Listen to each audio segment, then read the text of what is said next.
सर्व माझ्या गोडताईंचं मैत्रिणीचं अगदी मनापासून स्वागत आहे। सर्वांना श्री स्वामी समर्थ। इव्हनिंगची वेळ आहे, आम्ही सगळेजण वरती आलेलो आहोत आणि शेरूचाही धडपडा चालू होता। जिथं आम्ही जाईन तिथं मागे येणं। आणि इकडे दिनेशला आणि वैष्णवीला जेवायला दिलेले, कारण आज वैष्णवी दिवसभर जेवण केलेले नाही आहे। मला वाटतं तिची तब्येत ठीक नाही आहे, तरी पण टॅबलेट वगैरे दिलं तिला। दवाखान्यात दाखवून 2-3 दिवसच झालेला आहे। टॅबलेट पण आहेत आणि दररोज देत पण आहे, पण आज परत तिची तब्येत ठीक वाटत नव्हती मला। तरी पण रात्री मी टॅबलेट दिले, थोडंसं ठीक वाटत आहे असं म्हणत होती, म्हणजे डोके वगैरे दुखत आहे असं म्हणत होती। म्हणजे तिला काहीच सहन होईना, काही खाण्यात फरक पडला, म्हणजे काही लिंबू पाणी वगैरे सकाळी पिलेलं होतं त्यामुळे झालं का, आंबे खाल्ल्यामुळे झालं, कशामुळे झालं का, गरमीनं झालं, काय झालं समजत नाही। दिनेशची पण तब्येत ठीक नव्हती, दोघांची बिघडलेली होती। दिनेश बरा झालेला, पण वैष्णवी आज परत थोडंसं ठीक वाटत नाही तिची तब्येत, तर तिला आज मी डॉक्टरांकडे पाठवणार आहे। तर माझी मॉर्निंगची सुरुवात आहे आता। तर सगळ्या झाडांना पाणी दिलेलं आहे, अंगणाची साफसफाई झालेली आहे, रांगोळी पण काढून झालेली आहे। म्हणजे अंगणाची साफसफाई झाली, रांगोळी काढून झालं, बाहेरची कामं झाली की आतमधली कामं मी निवांतपणे करत असते। आणि आजकाल सुरुवात कशी होते, अगोदर टिफिनपासून सुरुवात व्हायची, पण आता सुरुवात कशी होते आपली मॉर्निंगची, झाडूच्या ह्याच्यानं। म्हणजे अगोदर मी आतमधून झाडू मारत बाहेर येते, मग अंगणाची सफाई झाली, मग आंघोळ वगैरे झाली की मग मी किचनमध्ये माझी एंट्री होते। कारण आता स्वयंपाकाची घाई गडबड अगोदरसारखी नाही राहिली, कारण दिनेश कॉलेजला जात नाही आहे, त्यामुळे कोणी कुठं जाणार नसलं की मग निवांत आपली कामं आवरतात। तर सगळी मॉर्निंगची कामं आवरलेली आहेत, ब्रश करत आहे। तुम्ही म्हणत होता की ताई ब्रश इतक्या उशिरा करते का, तर सकाळी उठल्यानंतर एक वेळा ब्रश होतो माझा, यांच्यासोबत चहा पण होतो, मग परत मी आणखीन एक वेळा ब्रश करते। म्हणजे दिवसातून 2-3 वेळा, म्हणजे रात्री पण मी ब्रश करत असते, कारण दाताचा प्रॉब्लेम खूप वाढतो आपला नंतर, त्यामुळे ब्रश करणं हे ठीक आहे। तर ब्रश झालेला आहे, गेट पण ओढलेला आहे, म्हणजे फक्त थांबून एकच काम होत नाही माझं, संग बाकीची कामं माझी आवरत असतात, कारण आपण एकच काम करत बसलो तर बाकीची राहून जातात, म्हणून मी सगळी कामं आवरत हिंडत फिरत माझी कामं आवरली जातात। असो, गेट पण ओढलेला आहे आणि जे छोटं दार आहे ते मी उघडलेलं आहे, कशासाठी तर शेरूला येण्यासाठी। सतत येत जात बाहेर जात त्याच्या सकाळी चालू असतात। आता बघू शकता, वैष्णवी सकाळी थोडीशी ठीक वाटत होती, पण आता तिनं कांतरणच धरलेला आहे, येऊन झोपलेली आहे आणि टावेल पांघरून घेतलेली आहे। म्हणत आहे मावशी मला खूप थंडी वाजत आहे। तर आता मला खूप घाबर होत होतं, कारण ती बोलतही नव्हती आणि फक्त पांघरून घेऊन झोपलेली होती। काय झालं विचारलं तर सांगतही नव्हती, काय दुखत आहे अजिबात सांगत नव्हती। तर यावेळी मला खूप घाबर वाटत होतं, तर यांना मी फोन लावलेला होता, पण त्यांना इतकी कामं आहेत की फोनवर सुद्धा बोलत नाहीत। तर वैष्णवीला मी चहा बनवून दिला आणि दिनेशला हॉस्पिटल म्हणजे डॉक्टरकडे देऊन पाठवावं दिनेशला सोबत। तर तिथे गेल्यानंतर डॉक्टर काय म्हणतील, म्हणजे वैष्णवी लहान आहे त्यामुळे मी नाही पाठवलेलं, म्हणजे इंजेक्शनही घेत नाही ती भीते, परत स्लाईन वगैरे लावतील असं वाटत आहे, म्हणजे तिला ताप पण आलेला आहे, त्यामुळे म्हणलं यांचाच वेट मी करत आहे। परत मी सोनलला पण बोलावून घेतलेला आहे, म्हणजे स्लाईन लावल्यानंतर थोड्या वेळ सोनल तिथं थांबेल त्यामुळे। तर इकडे मी आता पटकन भाजी बनवून घेते। तर भेंडी मी कट करत होते, तोपर्यंत दिनेश आला, म्हणत होता मम्मी मी भेंडी तुला तयार करून देतो भाजीसाठी, तोपर्यंत तू बाकीची कामं आवर। तर ठीक आहे, म्हणजे देवपूजा करून घेते। आणि आज अमावस्या आहे, जी साफसफाईची कामं होती ती सकाळी झालेली आहेत, म्हणजे सणावारा दिवशी, ज्या दिवशी व्रत वैकल्य असतं त्या दिवशी आपली मॉर्निंगची सुरुवात साफसफाईपासूनच होते, कारण नंतर मी करत नाही सणावारा दिवशी। जसं आपण डेली तुम्ही बघत असता, मी दुपारच्या वेळेत साफसफाईची कामं घेते, कारण सकाळी होत नाही आपल्याला, पण ज्या दिवशी सणवार असतं त्या दिवशी ठीक वाटत नाही दुपारच्या वेळेत, म्हणून सकाळची कामं करत असतं। तर असं जोपर्यंत दिनेश भाजीची तयारी करून देतो तोपर्यंत मी देवाईकडे स्वच्छ करत आहे। म्हणजे दररोज तर नाही, पण आज अमावस्या आहे आणि प्रत्येक गुरुवारी मी अशा प्रकारे पितांबरी लावून घासून देवांना स्नान घालते, पण आज म्हणलं अमावस्या आहे त्यामुळे मी देवांना पितांबरी लावून घासून स्नान घालत आहे। दररोजचं कसं असतं, आपली घाई गडबड खूप असते, त्यावेळेमध्ये दररोज आपल्याला अशा प्रकारे पितांबरी लावणं आणि स्वच्छ करणं होत नाही, फक्त मी पाण्यानं स्नान घालत असते। पण मी स्वच्छ केलेलं आहे, देवांना स्नान घातलेलं आहे, कॉटनच्या कपड्याने स्वच्छ पुसून घेतलं, एकदम छान अशी चमक आलेली आहे पितळेच्या आणि तांब्याच्या देवांना, एकदम सोन्यासारखी। तर आता मी फोटो पण सगळे स्वच्छ करून घेत आहे। प्रत्येक गुरुवारी जी कामं करते, आज मी अमावस्या दिवशी पण करत असते, पौर्णिमे दिवशी पण करत असते, पण दररोज ना थोडीशी धावपळ होते आपली। पण आसन वगैरे आज काही चेंज केलेले नाही, फक्त साफसफाई मी केलेली आहे पूर्ण। चौरंगावरती जितकेही देवाचे भांडे ठेवलेले आहेत सगळी मी काढलेली स्वच्छ मी पुसून घेत आहे, आणि देवांना मी इकडं स्वच्छ पुसून घेतलेलं आहे। आणि देवपाटावर विराजमान करू पटकन देवपूजा करून घेते, कारण बाबांचं थोडंसं लवकर आवडतं। जसं बाबा आजपर्यंत ताईकडे होते, म्हणजे दीपक गेल्यापासून बाबा ताईकडे गेलेले होते, त्यामुळे सकाळी स्वयंपाकाची घाईगडबड राहत नव्हती मला। पण बाबांचं 9 पर्यंत आंघोळ वगैरे होते आणि ते जेवण करायला बसतात, आणि त्यांना जेवण्यासाठी काय लागतं, भाकर भाजी भात पूर्ण स्वयंपाक लागतो। म्हणजे आपण जसं आता कधी आपण काय करतो, लेट झालं तर नाश्ता पण करतो, पोहे सुशीला उपमा असं काही, पण बाबांना ते सगळं जमत नाही, त्यामुळे म्हणलं दिनेशला भाजीची तयारी करून देतोपर्यंत मी पटकन देवपूजा करून घेते। तर देवांना स्नान घालून देवपाटावर विराजमान केलेलं आहे, हळदी कुंकू चंदन वाहिलेलं आहे, फुलं वाहिलेली आहेत, दीप प्रज्वलित केलेला आहे आणि अशा प्रकारे सकाळी सकाळी देवपूजा होते ना, मन खूप प्रसन्न राहतं.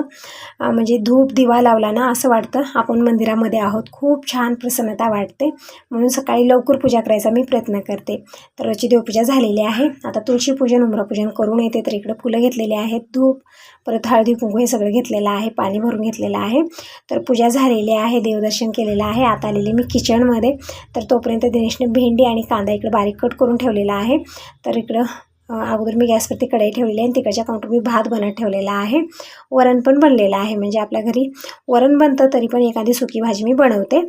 म्हणजे बिना वरणाचं कुणाचं जेवण होत नाही आणि भाजी पण लागते, असा प्रकार आहे. तर इकडं कढईमध्ये मी 2 चमचे तेल घेतलं, मोहरी जिरं टाकलेलं आहे. नंतर मी ताजा कढीपत्ता टाकलेला आहे आणि परतून घेऊया. हाता टाकूया कांदा. तर कांदा थोडासा जास्त प्रमाणात मी इथे टाकलेला आहे. आणि भेंडीची भाजी बनवण्याची पद्धत वेगवेगळी असते. म्हणजे कोणी काय करतं, भेंडी जी आहे ना उभ्या आकारामध्ये कट करून घेतात आणि तळून घेतात, अगोदर फ्राय करून घेतात, नंतर तडका देतात, खूप सारे कांदे टाकतात. अशा प्रकारे करू शकता आपण. म्हणजे तळून कांदे टाकले जातात भाजीमध्ये या. पण मी फक्त अशा पद्धतीने साधी सिंपल बनवते. खूप छान आणि टेस्टी भाजी बनवून तयार होते आणि जास्त तामझाम पण नाही आहे. कांदा टाकला, परतून घेतल्यानंतर मी थोडीशी हळदी पावडर टाकलेली आहे आणि भेंडी टाकली अगोदर मी. म्हणजे मसाले वगैरे नाही टाकलेले आहेत. फोडणीमध्ये भेंडी टाकली, थोडा वेळ परतून घ्यायचा आहे आपल्याला छान व्यवस्थित. म्हणजे 1 मिनिटभर तरी आपल्याला कमी गॅसवरती परतून घ्यायचा आहे.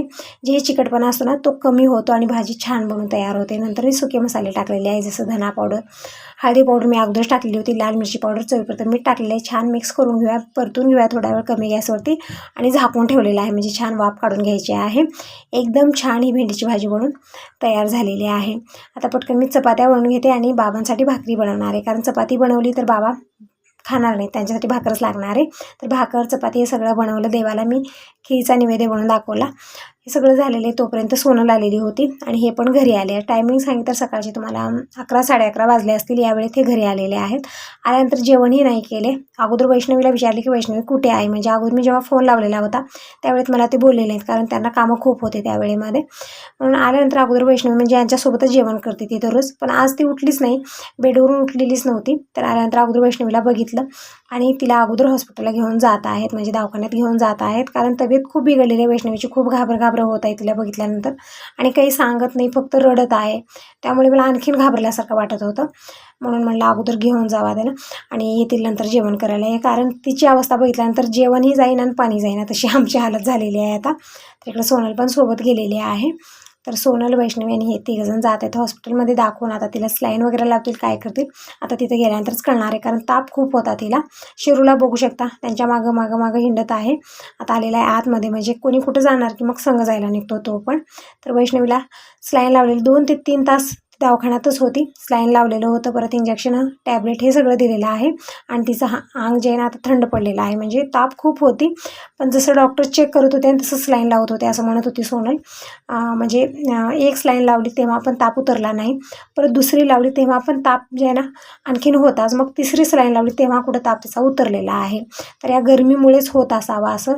म्हणजे सोसत नाही आपल्याला, मोठ्याला सोसत नाही, मग ती तर लहान आहे. खूप तगमग होत आहे आणि त्यामुळे तब्येत पण खराब होत आहे. तर इकडं वैष्णवीला विचारत आहे की कशी आहे आता तब्येत. म्हणजे अगोदर ती सांगत नव्हती, काही बोलत नव्हती, फक्त रडायचं काम करत होती. तिच्या मम्मीला पप्पाला पण फोन लावून दिला, तरी पण त्यांनासुद्धा तिला बोलायचं नव्हतं, कुणालाच बोलायचं नव्हतं तिला, फक्त झोपलेली होती. तर आता उठलेली आहे, छान वाटत आहे. म्हणजे जसं दवाखान्यात जाऊन दाखवून आली, स्लाईन घेतलं, इंजेक्शन घेतली, तेव्हा कुठं तिची तब्येत ठीक झालेली आहे. आता बोलत पण आहे. तर आता बसली, खूप नाजूक आहे, काही सहन होत नाही, लगेच रडायला चालू करते. तर दिनेश पण विचारत आहे की काय झालं होतं तुला, इंजेक्शन दिल्यानं खडी झाली का, असं तसं त्याचं चालू आहे चिडवणं. तर इकडं आता दिनेश ही टॅबलेट बघत आहे की काय काय दिले. म्हणजे टॅबलेटसुद्धा घेत नाही वैष्णवी, खूप हे होतं तिला, म्हणजे उलटी करते टॅबलेट देते वेळेस, असा प्रकार आहे. तर तेच बघत आहे दिनेश की कशा पद्धतीने, म्हणजे एक टॅबलेट खूप मोठे मोठे आहेत, ते खाताच येणार नाही तिला. असो भात संपलेला होता, मी परत भात लावलेला आहे आणि सोनल आणि वैष्णवी दोघंजण जेवण करतील. सकाळपासून वैष्णवीनं काहीच नाही खाल्लेलं, फक्त चहा बनवून दिलेला होता अर्धा कप. म्हणजे दररोज ती चहा घेत नाही.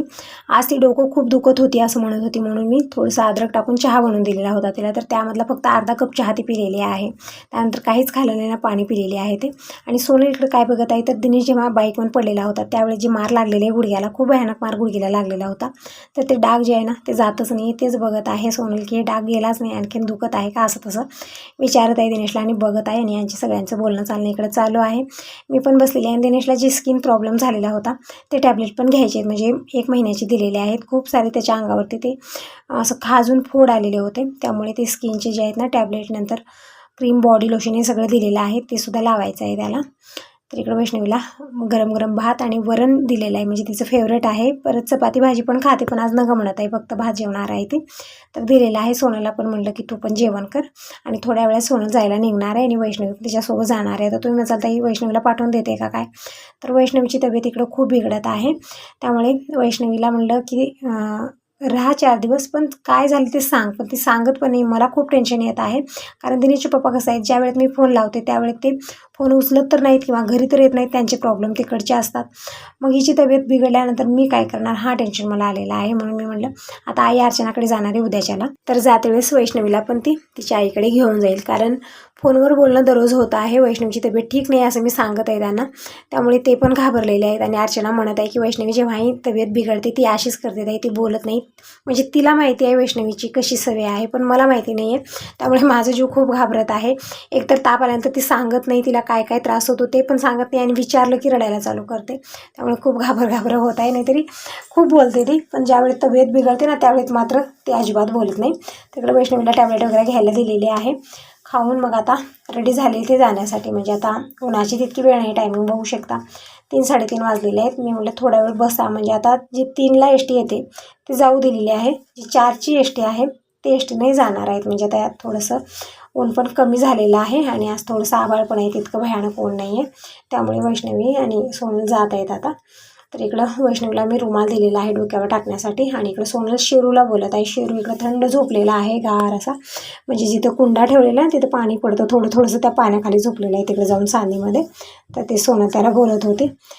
तर व्हिडिओला तर सुरुवात झालेली आहे, तर एकच म्हणेन व्हिडिओ पूर्ण बघा. आवडला तर लाईक करा, पहिल्यांदा बघत असाल तर चॅनलला सबस्क्राईब करा, कमेंट करून नक्की सांगा. तर इकडं सोनल चप्पल कशाला घेत आहे, तर ती शिवायला घेऊन आलेली होती, म्हणजे शिलाई एक मारायची असे नवीन चप्पलला, पण ते जे शिवणारे होते तेच नव्हते तिथं. मग आणखीन परत घेऊन जात आहे, कारण गावाकडे कधी येतात कधी येत नाही, त्यामुळे इकडे आणलेली होती, पण ते आणलेलं सगळं व्यर्थ गेलं, नव्हतेच म्हणे ते. तर असो इकडं आता सोनल आणि वैष्णवी दोघंजण गेलेले आहेत, आणि मला खूप सुनं वाटत आहे, कारण वैष्णवी येऊन 8 दिवसाच्या वरून झालं, म्हणजे सोमवारी ती आलेली होती, आणि सोमवार 8 दिवस होऊन गेले, म्हणजे 10-12 दिवस झालेले आहेत. आणि खूप तिची अशी गुणगुण ऐकून सवय झालेली होती, जिथं गेलं तिथं माझ्या मागं यायची, असं मावशी तसं मावशी चालू होतं.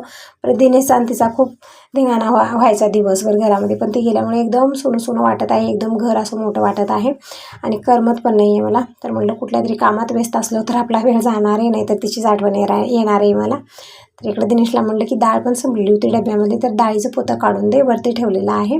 तर हरभरा डाळ तूर डाळ दोन्ही डाळी मी काढून घेणार आहे, कारण दोन्ही थोड्याफार आहेत, आणि ज्यावेळेस सकाळी घाई गडबड असते त्यावेळेमध्ये आपल्याला काढणं ठेवणं होत नाही आहे त्या गोंधळामध्ये, त्यामुळे म्हटलं ज्यावेळेस खाली वेळ आहे त्यावेळेमध्येच मी डाळी वगैरे काढून ठेवते. काढून मी आता बकेटात भरून ठेवते, नंतर मी डबे वगैरे सगळे रिकामे झाले तर त्यामध्ये भरणार, म्हणजे रिकामेच आहेत तरी पण मला क्लीन करायचे आहेत. जे आपण ही सामग्री काढतो डबे क्लीन करून काढायचे, म्हणजे जेव्हाच्या तेव्हा ते छान स्वच्छ राहतात. तर इकडं दोन्ही पोते काढले, म्हणजे समजत नव्हतं 4 ठेवले, 2 तुरी डाळीचे 2 हरभरा डाळीचे आहेत.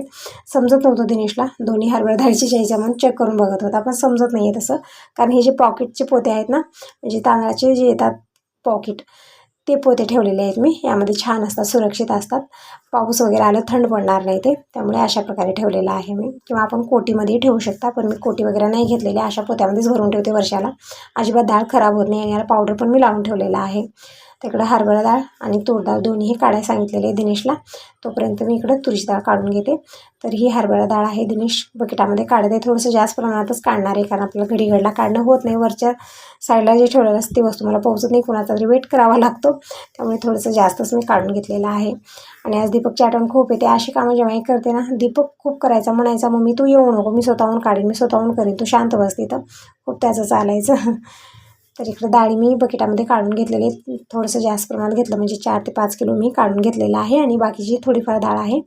तसंच मी तोंड बांधलेले, त्याचे पोते गच बांधलेले आहेत, आणि वरती ठेवून देते. थोडंसं माझ्या भाषावरती जाऊ नका, माझी जी भाषा आहे घाईगडबडी जेव्हा मी व्हॉइस ओव्हर देते तर माझी घरात जशी भाषा आहे तशी येत असते. तर इकडं पोते बांधून मी वरती ठेवायला दिलेले आहेत, म्हणजे जास्त सारा खाली नको. तर असं आता यासोबत या व्हिडिओला इथेच एंड करते. बाय बाय, टेक केअर सर्वांना. श्री स्वामी समर्थ.